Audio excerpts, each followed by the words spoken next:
Hi, everyone. Thanks so much for joining us for Ask the Expert North Texas. I'm Kristen Diaz. David Rankin. It's only August, and it's 5 months before anyone casts any real votes in the 2024 presidential election.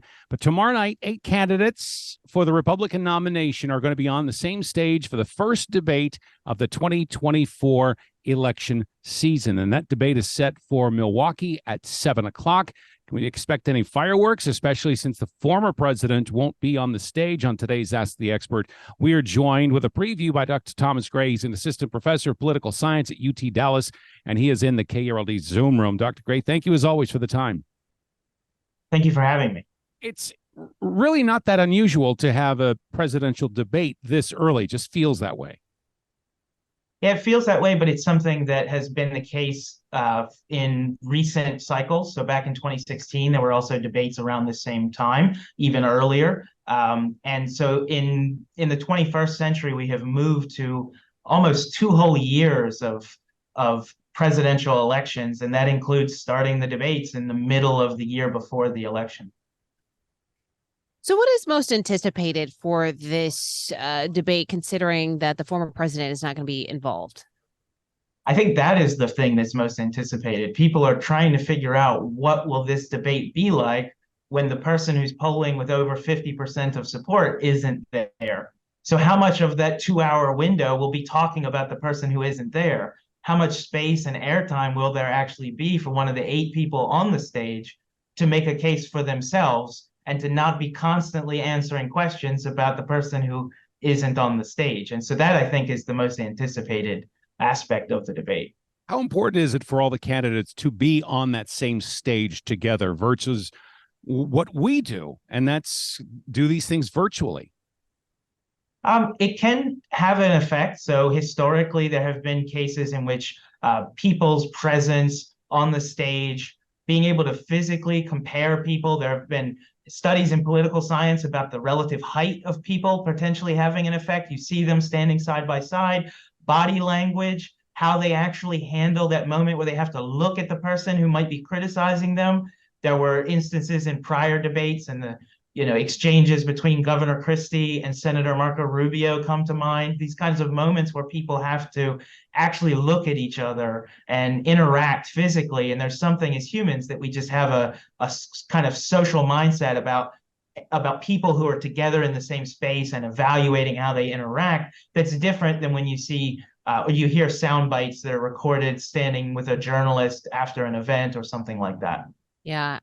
Back to your point of the topic of discussion, if the former president will not be a part of this, what will be the next hot button issue that will be most sought after in these conversations, you think? I'm not quite certain. It could be the issue of abortion, which has continued to be a big issue for Republicans. Another possibility is immigration. The question there, so the immigration question allows them to sort of frame it as an evaluation or a referendum on the current president versus a referendum on the prior president. And abortion is more a question about how the party itself wants to move forward, as they're facing some strong headwinds on that issue now. And there may be a kind of purity test that often happens in primaries where primary voters are looking to their potential candidates and asking them, are you still with us, even now as you may be getting some pushback from more moderate voters, from Democratic voters? Are you still going to fight the fight for the issue that the party has championed now for half a century? And so that might be an issue that pop up, but something like immigration and inflation could be issues that pop up if they want to talk about and criticize the performance of the Biden administration. Let's talk about the fact there are 8 people going to be on stage, and each one is going to be trying to get as much camera time as they can. What's that fight like among the candidates when they're doing just that? It's pretty desperate. So historically, we can look at it and see that almost never does it happen that it's evenly distributed.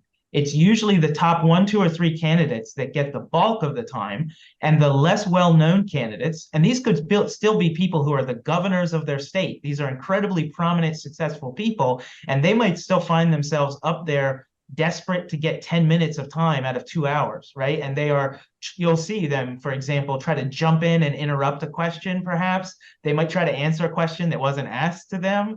They will, claim that they have been criticized in order to then ask for the fair opportunity to respond. They employ all different kinds of techniques to manufacture time.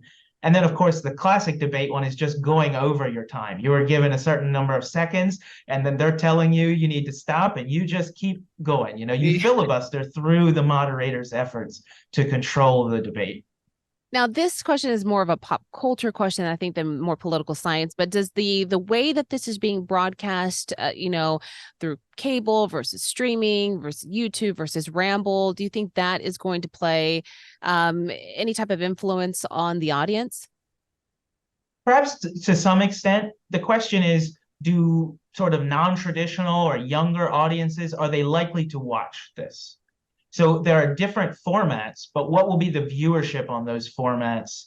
And that kind of is the question. So there's definitely, there's going to be a variety of different ways to watch this across different platforms.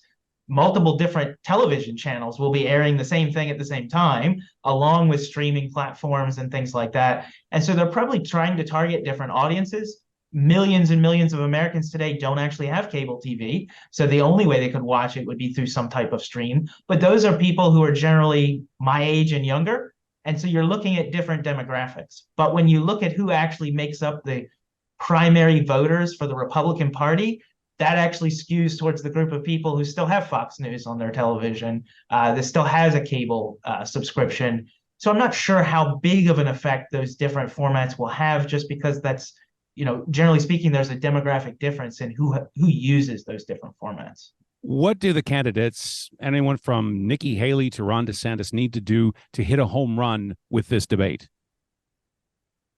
Part of me thinks that hitting a home run might not be possible unless someone else really sets it up for them by making a huge mistake, right? So they might not actually have an opportunity to do so, because it might be difficult to score a real point against the former president, the current leader, since he isn't there. So there might be a little hollowness in that.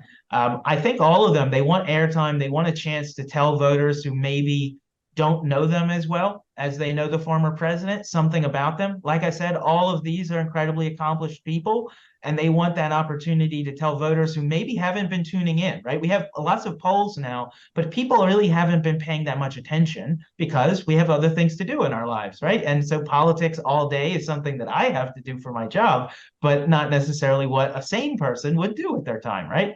So for a certain part of this, it's someone like Nikki Haley, or someone who I'm interested to see how it goes is Senator Tim Scott.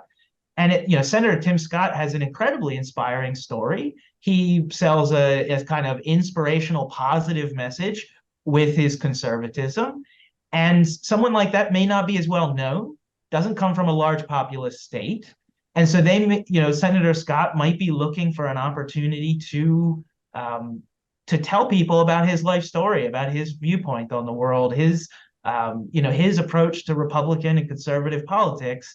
And this is a great avenue, this is a great venue for him to do that. And if he leaves there not having done that, it will be a missed opportunity. And he doesn't get that many missed opportunities when he's polling where he's at relative to, the larger candidates. Will any of the candidates actually drop out after a poor performance in a debate like this, or are they all in it to win it? I won't necessarily say that they're all in it to win it. One thing of recent presidential campaigns is the idea that you run for a presidential campaign to grow your national reputation, not necessarily because you want to be president. It's a great way to ensure that you get brought on for a speaker gig later on during the actual general election because you were a former candidate. So then they can bring you on to be an analyst. It's a way of getting your face on the television, which for some people sells books and helps, pave future, financial and professional achievement.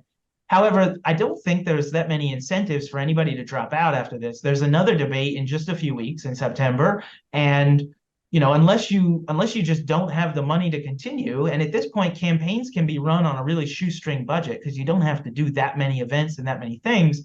there's nothing making you stop. And if you can continue to qualify for those future 2 hours on television, most people, in politics want 2 hours on television in front of millions of people. And so I don't anticipate anybody dropping out absent some really epic gaffe that really undermines their campaign or something like that.